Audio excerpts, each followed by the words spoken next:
Hujan yang melanda beberapa kawasan sejak pagi tadi menjadi antara faktor peratusan keluar mengundi masih rendah. Perkembangan terkini kita terus ke Kulai bersama Derina Syekh Faizan. Silakan Derina.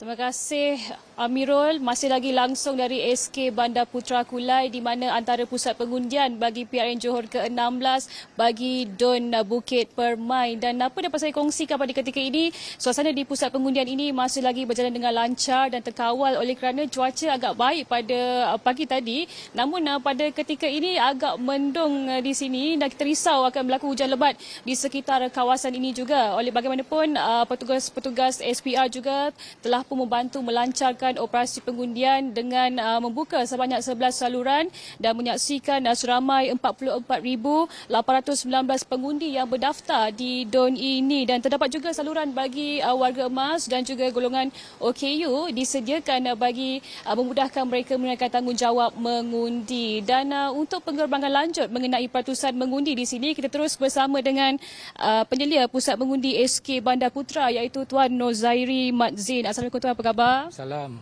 Okey, mungkin boleh kongsikan antara peratusan mengundi yang dapat dikumpul oleh SPR pada ketika ini. Baik, setakat pukul 1 tengah hari tadi, jumlah keluar mengundi lebih kurang dalam 50%. Okey, sebab kat sini dekat pusat mengundi SK Bandar Putra, pemilih berdaftar adalah seramai 7,699 orang. Okey.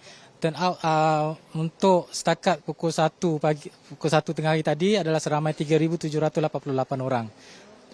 Yang mana lebih kurang 50% lah. Okey. Okey Tuan, mungkin boleh beri jangkaan bahawa petang ini ada cuaca agak ada mendung dan juga kembali cerah di beberapa lokasi. Mungkin saranan kepada pengundi-pengundi di luar sana.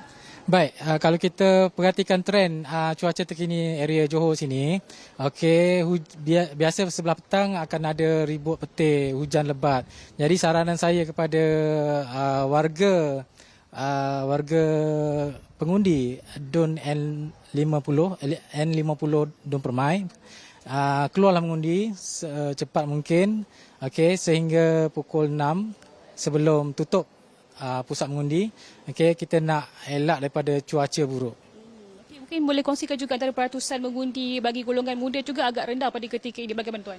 Ya, betul. Kalau kita tengok trend, trend pengundian di kalangan golongan muda ni agak rendah sikit. Mungkin ada yang berada di luar kawasan. Saya percaya sebab tadi pun ada yang saya jumpa beberapa parents kata anaknya masih on the way daripada KL, daripada Melaka yang belajar, dan ada juga yang bekerja.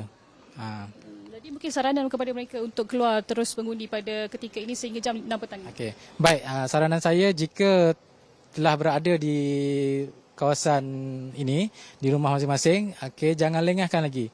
Terus datang mengundi di SK Bandar Putra dan juga di pusat-pusat mengundi yang berdekatan, yang tuan-puan didaftarkanlah. Baik, terima kasih Tuan kerana sudi meluangkan masa bersama kami di Buletin 1.30. Dan kepada anda yang masih belum menunaikan tanggungjawab mengundi, silalah datang ramai-ramai menunaikan tanggungjawab dan juga hak anda sebagai rakyat Johor, dan pastikan anda bawa MyCard bagi melancarkan proses pengundian serta semak saluran pengundian anda. Itu sahaja daripada saya. Terus bersama Amirul di studio.